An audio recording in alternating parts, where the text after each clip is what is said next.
y algo así, ¿no? Muy bien. Más vale tarde que nunca. Dientes focalizadas en resarcir y en reivindicar la publicación, el trabajo de las lenguas nativas, realizadas en lenguas nativas, ¿no? Eso me parece realmente muy bueno. Y bueno, nuestra mesa se llama Autonomía y Prácticas Editoriales Indígenas. Y quisiera, para comenzar, manifestar una cuestión muy personal. Este no es ningún reproche ni a Jeffrey ni a nadie.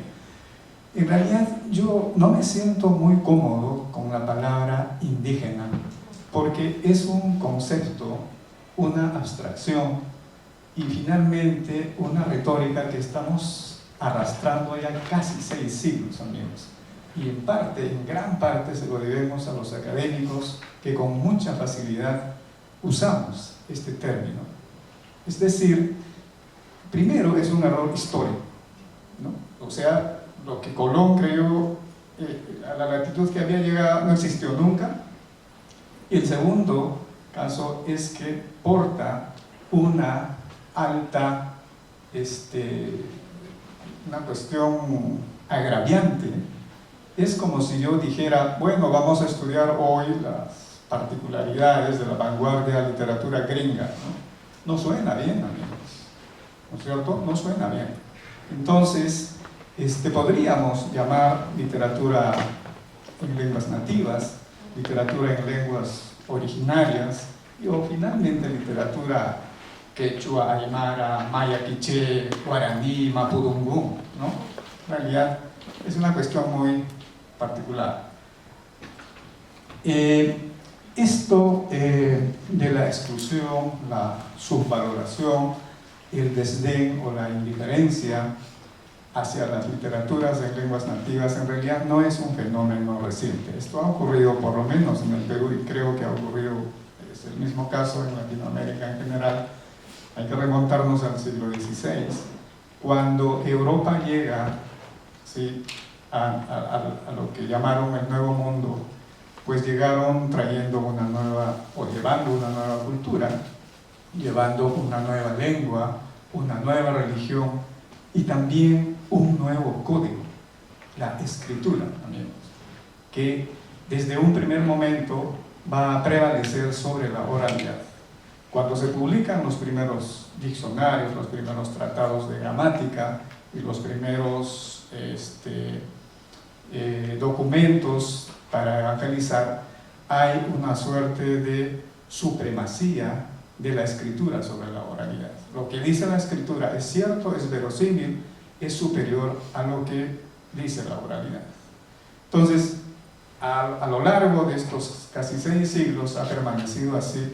Sin embargo, también la persistencia de los cantores, de los fabuladores, de los contadores de historias y finalmente de los escritores que, apropiándose del código del otro, han terminado escribiendo en su propia lengua adaptada con caracteres del abecedario español.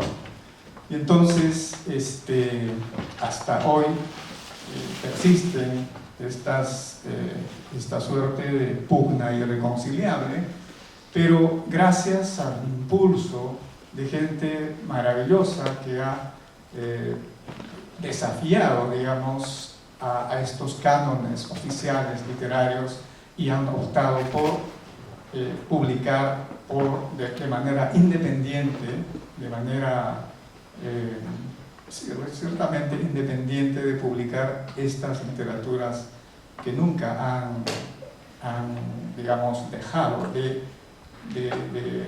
ser creadas, de ser creadas y de ser escritas, ¿no? Recordemos los primeros documentos. Precisamente ayer, el Inca Garcilaso, se recuerda en el Perú, en España y en otras partes el nacimiento del Inca Garcilaso de la Vega, ¿no? Un día como ayer, el 12 de abril, nació el primer mestizo americano, como lo llaman. Entonces, esta tarde tenemos en la mesa a 3 amigos queridos, Dante González de Perú, Javier Silverio de México y Anabel Gutiérrez de las de NYU Libraries. Ya como lo ha señalado Paloma, Tatiana trabaja aquí en NYU. Y mi primera pregunta sería para ti, Anabel, que quisiera que nos dijeras cuál es la situación de este tipo de literatura en la biblioteca de New York University. Hay secciones, hay una sección dedicada a esta literatura que registre libros, revistas, probablemente documentales. ¿Y cuál es el asedio, la aproximación de los lectores? ¿Podrías, por favor, ampliarnos esto? Sí, buenas tardes a todos. Para contestar la pregunta, pues quisiera mostrarles el sitio de la biblioteca para que así vean ustedes la cantidad de resultados que obtenemos al utilizar los términos relacionados con las lenguas indígenas. Entonces, un momento, para que así puedan ver.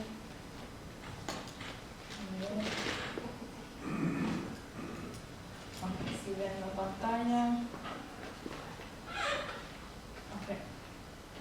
Entonces, lo que me quería enfocar es solamente utilizando el idioma quechua, que se conoce por varios nombres, pero para ver sí qué tipo de resultados obtenemos, y esto es lo que refleja la colección que tenemos actualmente. En realidad tenemos muchos huecos en la colección y deseamos apoyar más a las iniciativas de CLACS en términos de las iniciativas de los idiomas de quechua y también de Haitian Creole. Pero vamos a ver cómo se ve cuando uno utiliza el término quechua aquí.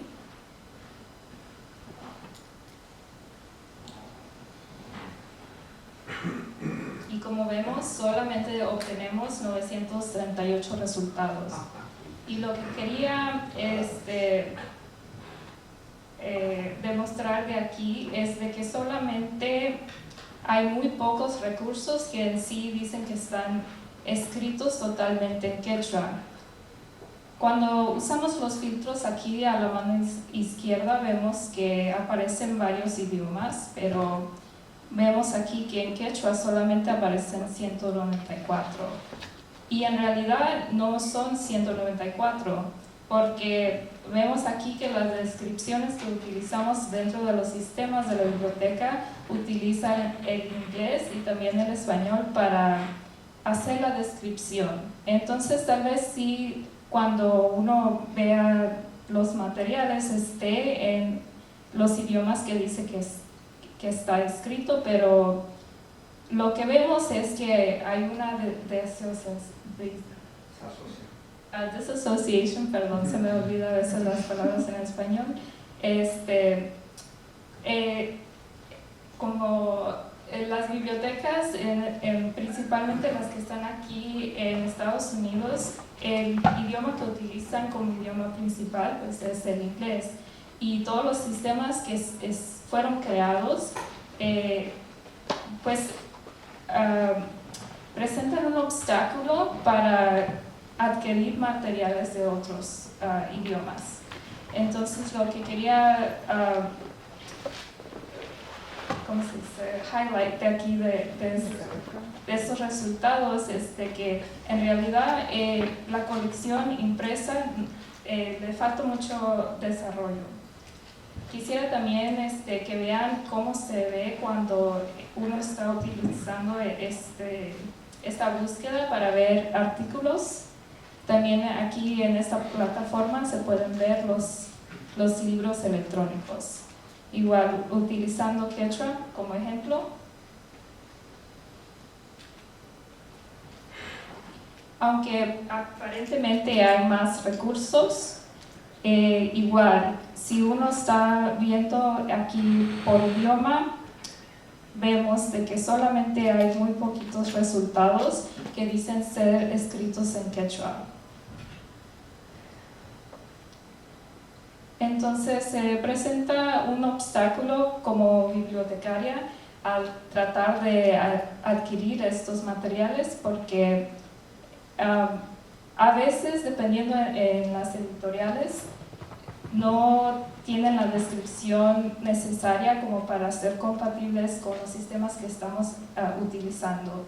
Pero por eso es importante tener estas conversaciones, a la vez que también necesitamos uno que trabaja en la biblioteca, crear sistemas para poder mejorar estos problemas que se presentan, porque vemos que los temas de investigación y las iniciativas de los departamentos que nosotros representamos, eso es lo que desean hacer ellos para sus estudiantes y para sus profesores que están dentro de sus departamentos. Así que nosotros como la biblioteca debemos apoyar esas iniciativas.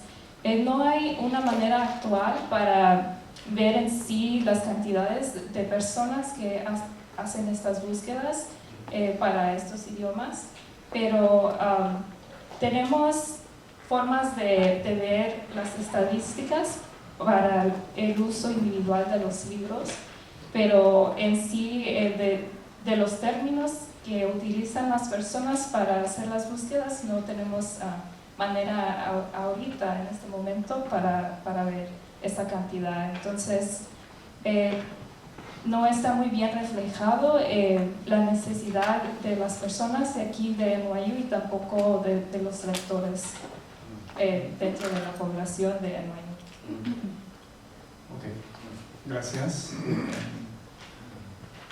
Bueno, ciertamente puedo revelarles un caso. Cuando se fundó el programa de Quechua en el año 2008, no había para nosotros, para los estudiantes, un diccionario apropiado, estaba todo disperso, y nosotros con 2 estudiantes graduadas, hoy ya son antropólogas, trabajamos durante 7 años para poder elaborar un diccionario trilingüe, ¿no? Y lo hicimos, ¿no?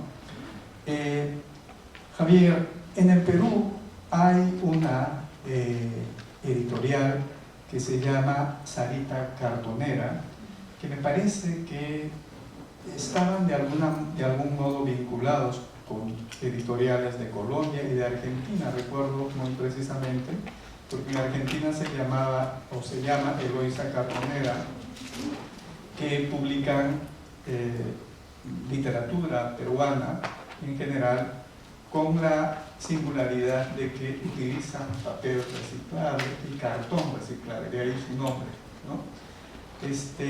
Asociando la idea con Leñateros y viendo el estupendo, hermoso trabajo de papel y cartón reciclado, quería preguntarte si Leñateros, asociando de cartoneros con leñateros, si había algún vínculo, o es que lo de México es una experiencia muy particular, y que quisiera también que nos digas, como lo ha hecho Anabel, un poco cuál es el ambiente editorial particularmente en México y en tu región. Buenas tardes a todas y a todos. Primero agradecer también la invitación y que nos hace este colectivo. No quiero nombrar a cada uno, no me lo sé el nombre, pero muy agradecido de haberlos conocido y haber conocido a todas estas mujeres y hombres que se dedican a fomentar la literatura en lengua castellana. No hay lengua española para nosotros, no, es lengua castellana. Por ahí hay unos españoles, creo que no existe el idioma español, ¿verdad? Reivindicando las autonomías también, que un tema es precisamente la autonomía, ¿no? Bueno, sí, el taller Leñateros nació como cartonera, ¿sí? Nuestras primeras publicaciones, nuestras primeras obras tenían que ver con el cartón no reciclado en términos de la transformación de la materia prima, que ahora esa materia prima, hoy sí, ya aquí está presente, ya la transformación, sino el cartón en sí, ¿no? Las cajas de cartón, las cajas de huevo, las cajas de detergente, etcétera, etcétera, y les imprimíamos en serigrafía, ¿no? Entonces, a lo mejor conozco un poquito de estas editoriales y de otras más que hoy están reivindicando, están nuevamente a hacer. Entonces, ese fue el nacimiento del taller y empezamos, ¿no?, en ese proceso de poder transformarlo ya en más. Y agrego, papel de fibra natural, ¿no? Hacemos papel de plátano, aquí están los bigotes del jaguar, que es agave, o etcétera, y lo transformamos también en papel. En el proceso de lo que nos comentas, que nos planteas, bueno, como todo proceso y guiándonos por lo que es nuestra madre naturaleza, nuestra madre tierra, en fin, todo el sistema, son corrientes, ¿no? Vamos a la mar, ya hay corrientes marítimas, en el espacio hay corrientes, etcétera, ¿no? Por eso los aviones tienen que andar con cuidado, no se los va a llevar una corriente, los globos, ¿no? Entonces vivimos, ¿no?, la humanidad de esas corrientes, ideológicamente hablando, conocemos esos movimientos. Ayer estuvimos en la huelga. esa corriente también reivindicatoria de derechos, etcétera. Entonces, leñateros también, ¿no? No somos únicos, etcétera, sino que nos alimentamos desde un principio en toda esa gran corriente y obviamente nuestra amadísima, queridísima Ámbar, ¿no?, renunciante a los Diablos Unidos, así dice ella, Diablos Unidos. Entonces, también forma parte de esa corriente, ¿no?, como muchos nacidos aquí en los Estados Unidos, anglosajones, y que decidieron también formar parte, o forman parte de esas corrientes en todo el mundo, ¿no? En fin, entonces, pues sí, asumimos que formamos parte, hay vínculos, etcétera, y que sobre todo tratamos de romper paradigmas, ¿no? Paradigmas en el sentido de que, no puedes hacer una obra si no es con los cánones que establecen las grandes compañías o las políticas de los estados, ¿no? Aquí no usamos offset, ¿no? Todo es papel hecho por nuestras manos, de nuestras mujeres, de nuestros hombres, impresos, etc. Y no solamente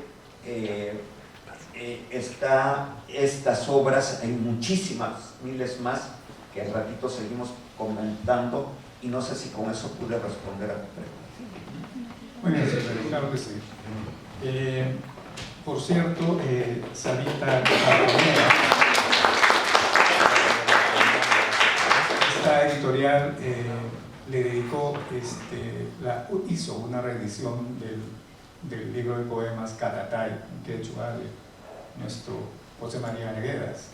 Pero la crítica, la poquísima crítica, se sintió como sorprendida de que a un autor consagrado lo hayan descendido publicando en una editorial de este tipo, ¿no? Absolutamente ridículo, estúpido en realidad, una apreciación que no tiene nada que ver con el esfuerzo de querer difundir y llegar más, ¿no? Pero en fin, a Dante en realidad me une una amistad de ya muchos años, porque más o menos coincidimos generacionalmente los escritores y los editores que andábamos buscándonos unos a otros. Y la editorial Pacarina de Dante emerge precisamente como una respuesta a ese desdén, a esa digamos, indiferencia para la literatura escrita en lenguas nativas, pero no solo eso, sino para los ensayos, para la reflexión, los estudios focalizados en el mundo andino, digamos, ¿no? Y esa es la razón de Pacarina, pero será Dante quien nos amplíe mucho más. Dante, ¿cómo estás? Bienvenido. Muchas gracias, Odi. Odi, ¿cuántos minutos tengo para poder...? Bueno, en realidad trata de decirnos en pocas palabras todo lo que fue. Ok, genial. Bien, agradezco yo, por supuesto, a los organizadores y, como no, a Odi por estar en la mesa, y a Javier Silverio, como no, a Anabel también Gutiérrez. No sé si me podrían ayudar un poquito con el PPT, Gabriel, lo desarrollo en 5 minutos. Ya está. Bien, sí, coloquio el siguiente, por favor. El Pacarina Ediciones, en efecto, ya Odi ha hecho un resumen bien, creo que como una suerte de epígrafe de lo que vendría a ser Pacarina, y en efecto es una suma de esfuerzos, personas y también de instituciones que han coincidido en un tiempo y un espacio, como señala Odi. Ese espacio, digamos, de génesis es la Universidad Nacional Mayor de San Marcos, donde hicimos el pregrado, y ya desde ahí 2 cursos fundamentales hicieron posible nuestra mirada, nuestro interés por el mundo andino y las literaturas amazónicas, que fueron los cursos de quechua que lo dictaba Manuel Larru, literatura quechua del profesor Manuel Larru, y étnicas y orales, literaturas étnicas y orales, que lo dictaba también el profesor Gonzalo Espino. Entonces, y además de un taller de editorial que también lo tenía a cargo el profesor Manuel Larru. Entonces ahí fue donde nosotros hicimos inicialmente una primera plaqueta que estaba dedicada a la poesía, que en efecto lo denominamos Sotoboshe.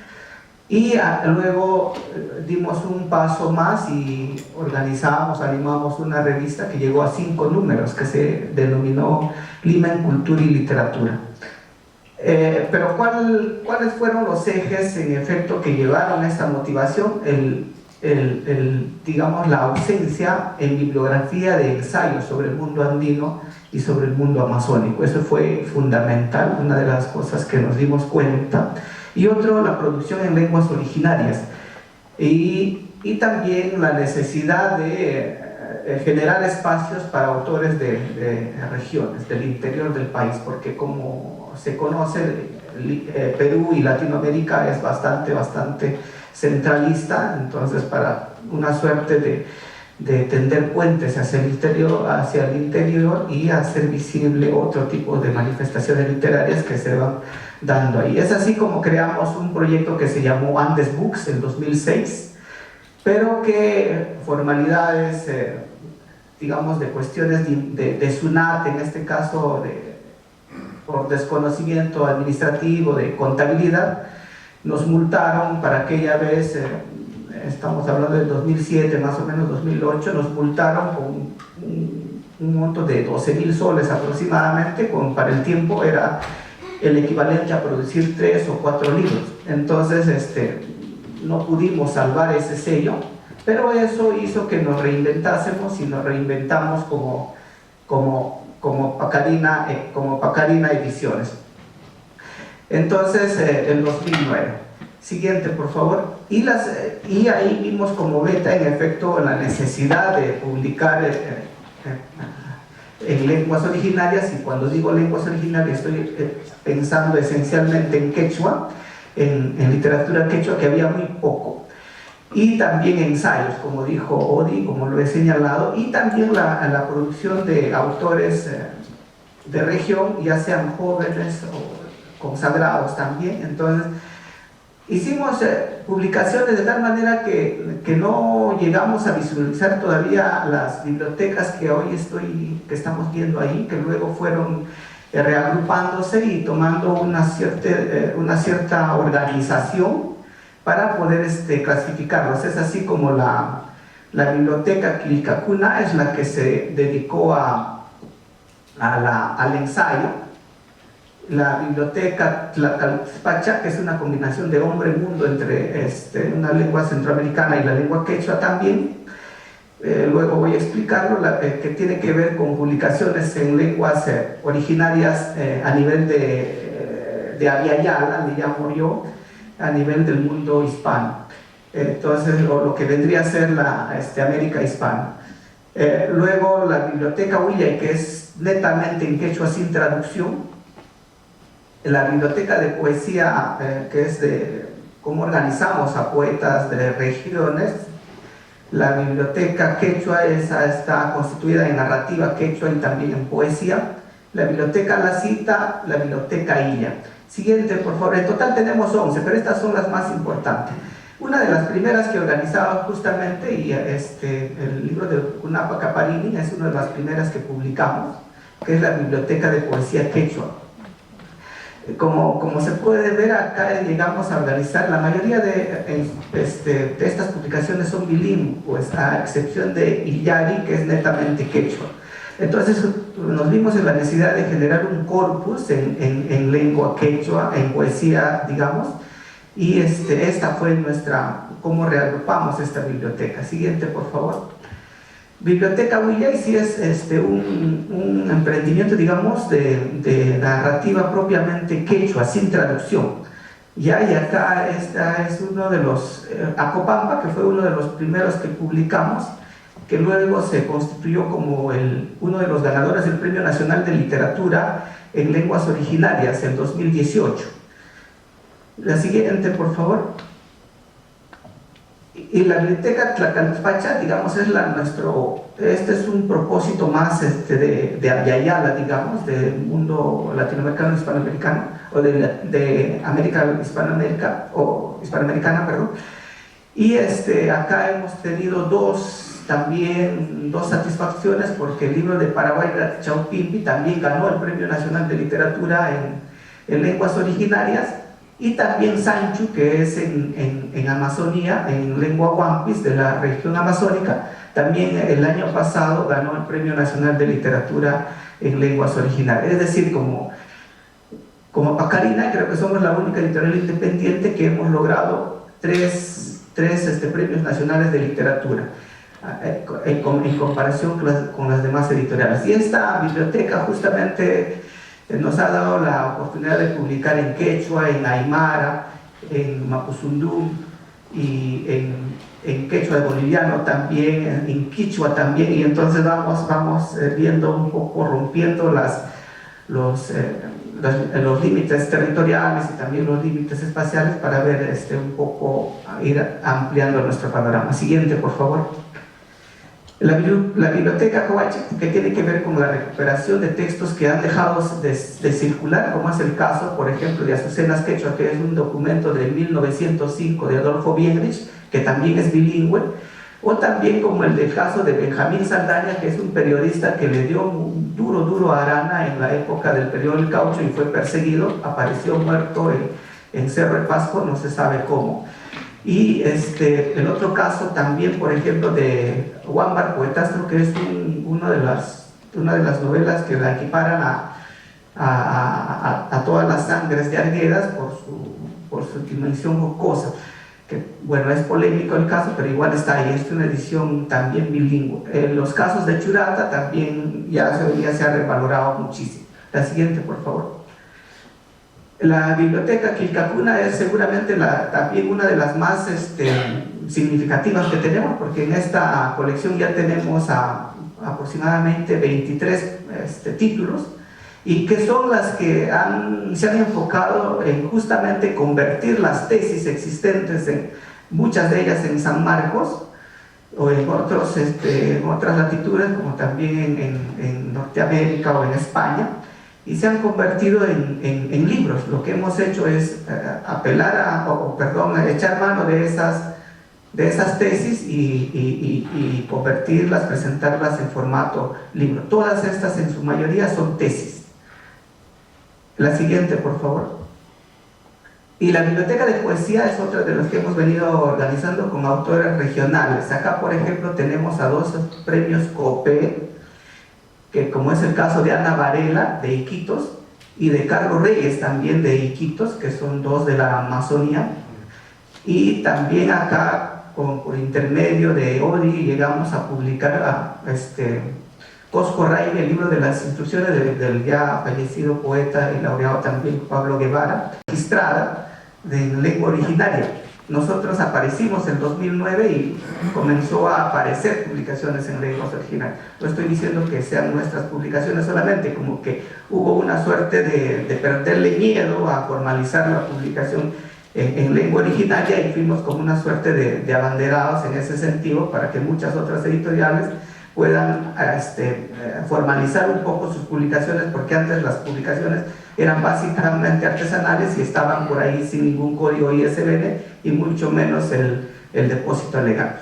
Entonces, más o menos uno va viendo los porcentajes y hay un incremento progresivo desde su inexistencia en 2008 hasta el 2019, y sin duda ahí Pacarina tiene mucho que ver. Y en estas estadísticas, por ejemplo, de donde están el consolidado de publicaciones, el gráfico 15, ahí podemos visualizar que hoy en día, o por lo menos hasta el 2019, solo en lengua quechua se llega al 0.69% de publicaciones, del total de publicaciones existentes.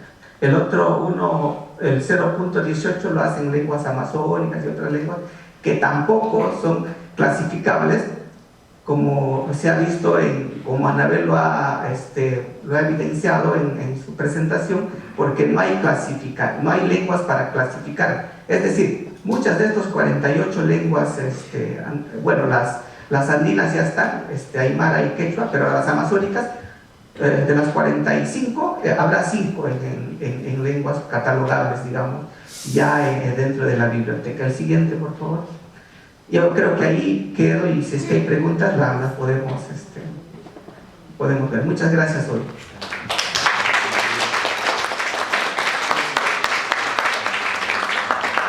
Bueno, Dante nos ha abrumado la cantidad de publicaciones realmente diferentes géneros y bueno, wow, realmente tremenda la labor que se ha hecho en el Perú. Anabel, quisiera continuar focalizándonos sobre tu trabajo en la biblioteca de Guayú.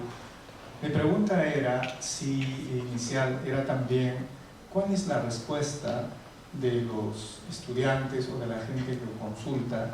Y en todo caso, tú, ¿qué consejo darías a la universidad para captar más libros y captar más lectores, por ejemplo? Sí, pues dentro de las consultas que tengo con estudiantes y también profesores, si llegan a preguntar sobre un tema de una lengua indígena o originaria, pues lo que usualmente utilizo son recursos abiertos, de open access. Y es porque soy parte de una organización, tengo una colega aquí presente también, han creado bibliotecarias y bibliotecarios de un grupo que se llama Lane, parte de otra organización que se llama Salam. Son puros bibliotecarios con enfoque en estudios latinoamericanos, del Caribe, indígenas, Latinx, todos esos tipos de disciplinas. Pero lo importante de esa lista, que se llama LACLI, es que pues se enfocan en recursos principalmente publicados en América Latina, también del Caribe, y también dentro de universidades y archivos que tienen materiales disponibles de manera digital y de acceso abierto. Entonces, cuando yo estoy dentro de una consulta con algún estudiante o profesor, pues les recomiendo esos recursos, porque yo sé que en NYU Libraries actualmente no hay mucha representación y no hay muchos textos que puedan apoyar a sus proyectos de investigación, lamentablemente, pero también eso depende del tipo de tema que se esté desarrollando. ¿Qué me estaba preguntando? ¿Cuál es la respuesta de la gente, de los estudiantes? Si hay consultas o no. Sí, también había preguntado que cuál es mi respuesta a la administración, ¿no? A la universidad. Yo frecuentemente tengo reuniones con mis supervisores y siempre les cuento que sobre las iniciativas en CLACS, también dentro del departamento de español y portugués, y siempre pues les recalco, ¿no? que esto es lo que me están pidiendo, pero no tenemos las colecciones actualmente como para apoyar al 100% a las iniciativas que tenemos. Entonces, por eso es muy importante utilizar esos recursos abiertos. También cuando hay otras instituciones cercas que tienen recursos que les puedan ser útiles, también los recomiendo a ellos. Por ejemplo, hace poco fuimos a un tour en el New York Public Library. Ellos tienen más materiales en idiomas indígenas, entonces si hay algún estudiante o profesor, pues es recomendable que vayan ahí también. Tenemos acuerdos como miembros de las universidades y de las bibliotecas para poder ver los materiales y llevárselos a casa tal vez en ciertos casos, pero también puede ir uno pues físicamente a ver esos recursos, aunque no sean parte de la institución donde esté uno actualmente. Claro. Habría que agregar también que en realidad en NYU tampoco tienen una tradición de publicar libros focalizados por lo menos en cultura andina, como sí lo tiene, por ejemplo, Austin, Texas Press. En realidad nos dejan, pero en cero, en realidad, ¿no? Entonces, también eso influye mucho, me parece, ¿no? Javier, quería continuar con tu trabajo que has hecho en México y también más o menos para preguntarte lo mismo, ¿cuál es la respuesta del público para adquirir estos libros? Tú los llevas a las ferias, los exhibes, ¿dónde uno podría adquirir estos libros? ¿Y cuál es el asedio del público para los libros que producen ustedes? Bueno, no llegue a ese grado de asedio, ¿verdad? Ojalá fuera así, pero sí, tenemos un público cautivo. Y tenemos un público cautivo que se encarga de ir transmitiendo. Oigan, cuando estén en San Cristóbal, vayan, ¿no? Y vayan, ¿por qué? Porque deben de conocer el taller Leñateros. Es un espacio mágico. Los que han tenido aquí a ver unas caritas se conocieron, que han estado en el taller, conocen el taller. Y en realidad es algo sumamente, nos lo han dicho, impactante. Y sobre todo porque también les han dicho, no, es que trabajan en papel reciclado, es que hacen su trabajo con tintes naturales, etc. Y van a ver si es cierto, ¿no? Y efectivamente llegan, ven, practican en algún momento dado, pues sí es cierto, ¿no? Entonces no solamente se hace papel sanitario reciclado, ¿no? Claro, también es para libros, ¿no? Para obra el reciclado, o las fibras naturales. Entonces, sí en las ferias de los libros, que tenemos el honor de que nos han invitado algunas internacionales, más las nacionales, México, que asistimos frecuentemente, por ejemplo, la Feria Internacional del Libro de Antropología, que se hace año con año en el Museo Nacional de Antropología en México, que es impresionante, o ferias internacionales como la de Guadalajara, donde muchos de ellos también llegan allá, y las personas quieren corroborar si efectivamente es cierto eso que hemos manejado y hemos dicho. El taller Leñateros nació con 2 pies. El primero pie es reivindicar, rescatar, enaltecer, valorar el arte de nuestros pueblos originarios. Y dos, hace 50 años, cuando nació el taller, muy poco, por lo menos en México, no se hablaba, no se conocía el tema del cambio climático, de las afectaciones, etc. Entonces el taller, somos pioneros de poder plantear, ¿no?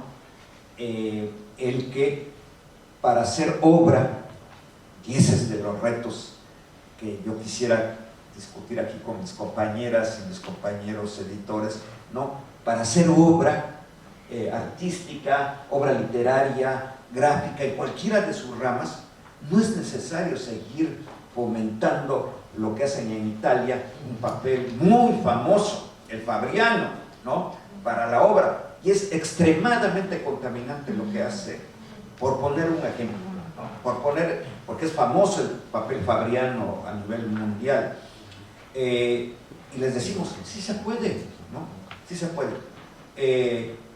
Para sobrevivir el taller no recibimos ningún subsidio gubernamental, sí recibimos ese premio, que bueno que lo mencionas, una cantidad, no voy a decir cuánto, pero pues, no pasa de los 6 ceros, no llega a los 6 ceros. Muchos artistas gráficos ya compran nuestro papel para hacer ahí su obra gráfica, ¿no? Grabados, etcétera. ¿Por qué? Porque les demostramos que nuestra obra, nuestro papel, se puede hacer grabados, se puede hacer pintura, en fin, menos acuarela. Menos acuarela. Por desgracia, no tiene esa cualidad de absorción que tiene el papel especial para hacer acuarela, y los que andamos en ese medio sabemos qué tipo de papeles, y se corre la pintura. No sirve para acuarela, pero para todo lo demás sirve perfectamente. Lo que no sirve tampoco es para meterlo en offset. Sirve para meterse, imprimirse en impresoras láser, en impresoras de inyección de tinta, etc. Ahí entra nuestro papel reciclado, ¿no? Y se pueden hacer obras maravillosas también, y poco a poco han ido. Compañeros de colectivos desde Argentina hasta aquí Estados Unidos han llegado a aprender a hacer papel, los hemos invitado, son poetas, en fin, les decimos, hagan su obra, impriman su obra por favor en reciclado, aprendan a hacer reciclado, llegan, aprenden a hacer reciclado, y ahora ya nos mandan sus libros, en fin, sus publicaciones en papel reciclado, y decimos, wow, eso es importantísimo. Una pequeñísima anécdota para presumir. De Israel llegaron a aprender a hacer papel de fibra natural. Tenemos muchísimas palmeras ahí, no sabemos, etc. Y nos dijeron, nos fueron con el chisme de que aquí hacían papel de palmeras.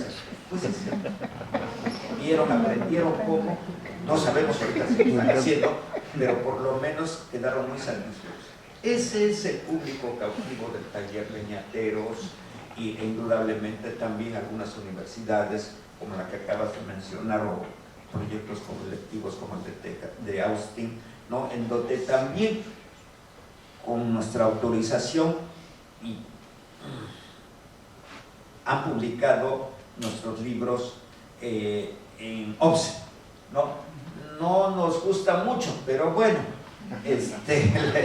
estamos de acuerdo y les decimos, está bien, ¿quieres imprimirlo? Y ahí están también nuestras obras, ¿no? En Japón también han reproducido nuestros libros en offset, en Grecia, en fin, en sus propias lenguas, y decían, pues sí, no lo pueden hacer ellos como nosotros aquí en las lenguas tzotzil, o zapoteco, o vinizá, o celtal. Entonces casi todos nuestros libros tienen esa magia también de que están impresos, son bilingües, ¿no? Ya sea una de nuestras lenguas originarias y castellano, o lenguas originarias e inglés, ¿no? Entonces eso también le atrae muchísimo a las personas, a ese público cautivo, y que, bueno, ahora ya pueden visitar nuestra página web, pueden hacer pedidos ahí para adquirir nuestra obra. Muy bien, me recuerda esto al gran cronista peruano, Felipe Guamán Poma de Ayala, que su crónica, casi 1500 páginas, él la hizo con sus propias manos, en realidad, y me recuerda cómo habrá hecho con el papel. Estamos hablando de inicios del siglo XVII. Sé que para la carátula se tuvo que valer el pellejo de algún venado, una cosa así. Bueno, ¿no? Pero bueno, y terminamos esta rueda de preguntas para luego dar cabida a las preguntas del público, preguntándole a Dante, o más bien contando algo de Dante en el Perú. En realidad, Pacarina tiene una presencia casi al nivel de las otras editoriales, y quisiera, porque son libros que ustedes pueden encontrar en librerías, pueden encontrar en ferias, y están en las bibliotecas, adquiridas por bibliotecarios. ¿Cómo has hecho posible llegar a estos públicos que no son necesariamente el público quechua, digamos, ¿no? Bilingüe necesariamente, sí? Pero sí, el trabajo que hemos venido sosteniendo a nivel de distribución ha sido una de nuestras metas, luego digamos, de consolidar una buena cantidad de publicaciones, que estamos sobre los 200 títulos desde el 2009. Entonces, lo que hemos visto la manera de articular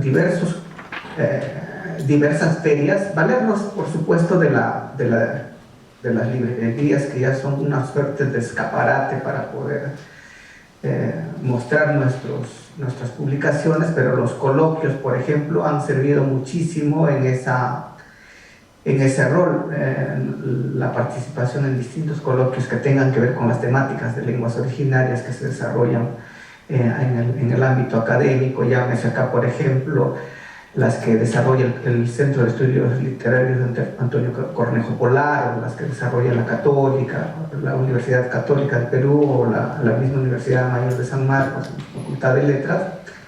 Entonces, esas nos han permitido, digamos, ampliar un poco más el panorama de lectores, ¿no? Y también las ferias, nuestras participaciones en ferias del interior, en las que posiblemente se puede construir poblaciones de lectores, no necesariamente los que hagan quechua, por ejemplo, en cualquiera de las lenguas amazónicas necesariamente leen una publicación en su lengua. Entonces ahí hay un trabajo que se hace articulado con escuelas, por ejemplo, una serie de recitales o talleres, y donde hay una suerte de alimentación nuestra y de ellos. Y en algún momento, por ejemplo, hemos llegado a publicar un libro de estudiantes de primaria que se llamó Costumbres de Incahuasi, que es una escuela rural en Lambayeque, de una de los dialectos quechuas que ya están en proceso de extinción, que es el Cañares. Entonces, de ese tipo de esas formas, de esos mecanismos nos hemos servido, además de las que ya existen, ¿no? Y por supuesto el de la página web y las entregas delivery, o también al exterior por envío, por Serpos o cualquier otra forma de envío, ¿no? Perdona la interrupción, sí. Quería aprovechar. ¿Usted has pensado ya entrar, por ejemplo, a una transnacional como Amazon? Sí, estamos viendo esa posibilidad ya para también manejarla, ¿no? Ya estamos, nos ha costado un poco en ese sentido romper lo que llama un poco, lo que también Javier hace relevancia, ¿no? Un poco de conservar y de tener ciertas ciertas reservas hemos tenido para conservar una forma de espíritu, porque como que pensamos que es mejor que circule de mano en mano, así progresivamente, pero ya el ritmo de las tecnologías hoy día nos están superando y entonces hay que ceder necesariamente. Y otra de las cosas a las que nos resistimos, por ejemplo, fue a asociarnos a estas cámaras peruanas del libro, etcétera, que también ya lo hemos tenido que hacer porque se ha convertido en una necesidad. Sí, no está fuera de nuestra perspectiva esas posibilidades y lo estamos tomando contacto para ver en el inmediato o mediano plazo tener ya publicaciones en transnacional. Bueno, gracias amigos, entonces amigos expositores, vamos a dar inicio a las preguntas del público. Por favor, sí. Dante, ¿me puedes escuchar? ¿Escuchas, Dante? No, yo creo que no. Sí. Ahí sí no así. Dante, ahora sí. Sí, ahora sí. Ahora sí. Dante, hablaste en la biblioteca Cahuachica, hablaste de un novelista con algo de entusiasmo, pero no pude cachar el nombre. Si puedes hablarnos un poco más de él, que comparaste con Arguedas, creo, ¿no? El de Juan José Flores, el Wambar Poetastro Cacao Tinaja, que es una novela satírica, se puede decir, es una novela que a contraparte de la postura que se tiene de la imagen que se ha construido de Arguedas, en un Arguedas nostálgico, reflexivo, esta novela es más bien jocosa, es irónica, ¿no? Entonces ironiza muchísimo el lenguaje quechua, ironiza muchísimo el lenguaje castellano, claro, la lengua castellana o la lengua quechua también, se me ocurre, para ejemplificar, Hugo Carrillo ha hecho un diccionario de guambarismo, a propósito de este libro, y a ver, se me viene a la mente un ejemplo. En alguna parte le preguntan sobre la palabra psicología, entonces él lo traduce como logos, como conocimiento, y psiqui como poto, entonces es el conocimiento del poto, ¿no? Es una suerte de ironizar el lenguaje, ¿no? Esa ruptura de la isotopía que hay en el manejo del lenguaje. Sí, en ese sentido, digamos, es la contraparte, el complemento de Arguedas, ¿no? Lo consideran de esa manera. Desconocido todavía, pero seguramente en algún momento va a tomar la relevancia que se merece, y es un libro que se publicó en 1937, y a la fecha somos la primera, digamos, como han existido, como maneja un lenguaje irónico, también ironiza de esta manera con el quechua y también con el castellano. Existen 2 o 3 ediciones que han tratado de corregir y estandarizar eso. Entonces, ante esas ediciones, lo que nosotros hemos hecho es hacer una facsimilar. Esa publicación que ahí mostré es una edición facsimilar del original de 1937. Fantástico, Dante, gracias. Y una pregunta, ¿no? Ahí podemos pasar por favor. Sí, señor. Ya, gracias. Sí, quería preguntar a usted, ¿no? Sí. Otoniel, yo te cedo el turnito ahora en un segundito. Javier, 2 preguntas. Comentaste que no, por eso ya dije que si voy haciendo rapidito una detrás de la otra. Dijiste que esta bien sencilla, solo un sí o no porque me interesa. Dijiste que venden su papel artistas que pueden trabajar con ese papel en otros medios gráficos, y que también venden sus piezas en la página de Leñateros para envíos. ¿Venden también el papel para envíos y no solo las piezas, los libros? También. Ok, pues entonces la segunda, aquí está como más elaborada. Me encantaría que nos contaras el proceso como si dijéramos el día a día en Taller Leñateros, desde el momento desde el origen de una pieza que se convertirá en un libro de taller leñateros hasta tener estas preciosidades de frente. ¿Cómo ese proceso, si lo fueras a resumir, desde el inicio hasta llegar al objeto de arte tan hermoso que tenemos de frente? Así están catalogados como libros objeto arte, porque se tratan, son muy lúdicos, ¿no? Al final se lavan las manos y los tocan, ¿no es cierto? Hay que tocarlos, bueno, muy rápido. Es imposible resumir 25 años, 15 años, etcétera. Eso tarda en los contenidos. Imagínense, ¿no? Poder concebirlo. En este caso la recolección, cuando es de fibra natural, vamos a recoger esa fibra cerca de San Cristóbal. Es un lugar todavía muy lleno de árboles, en fin, etcétera. Dos de nuestras compañeras se dedican exclusivamente a sembrar flores para sacar tintes y para nuestras papel que le llamamos de flores, que es el reciclado, o también que va acompañado de fibra natural.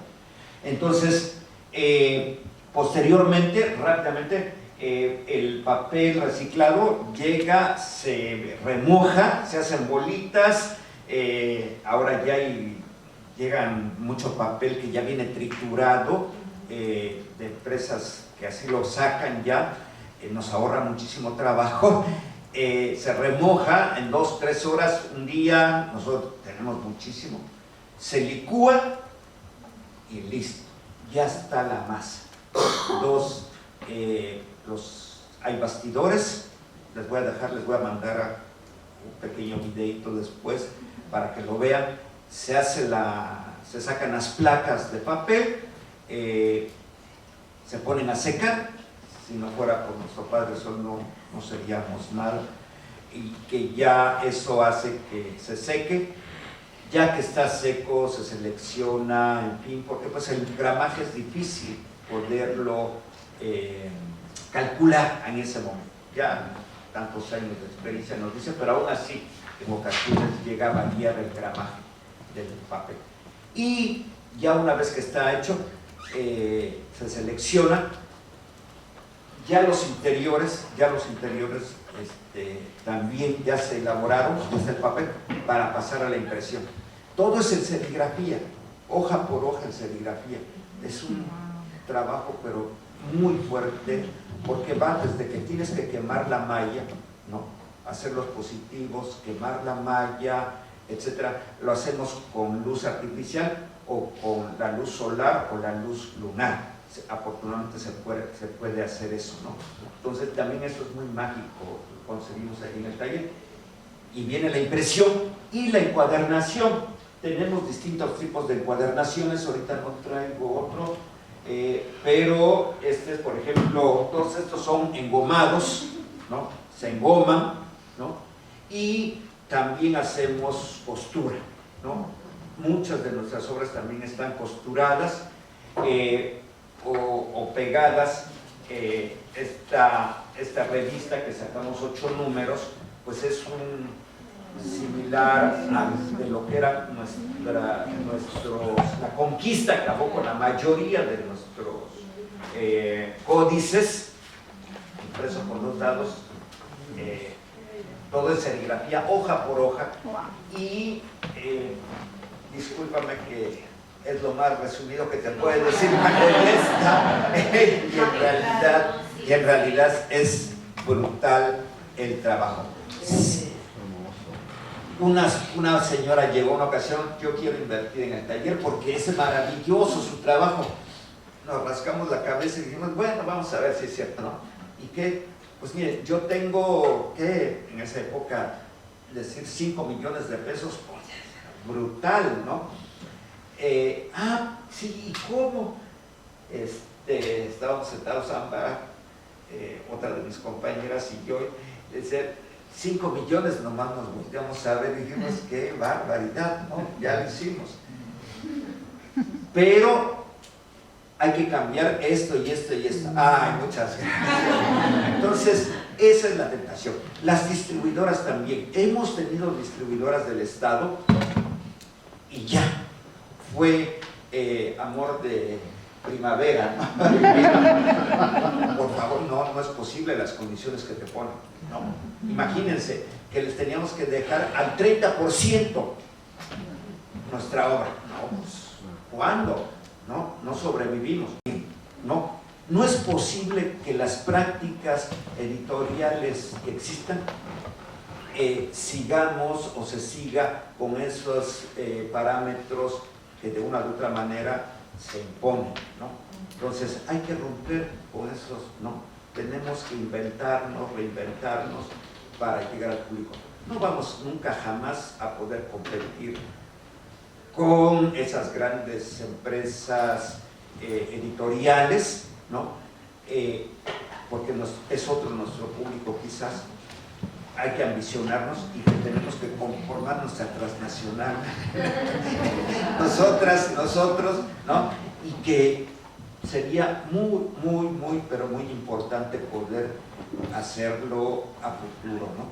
Yo creo que la colaboración entre todas ustedes y nosotros podamos en su momento dar una respuesta también a esas inquietudes y felicitar por ejemplo el gran trabajo que tienen nuestros compañeros en Perú.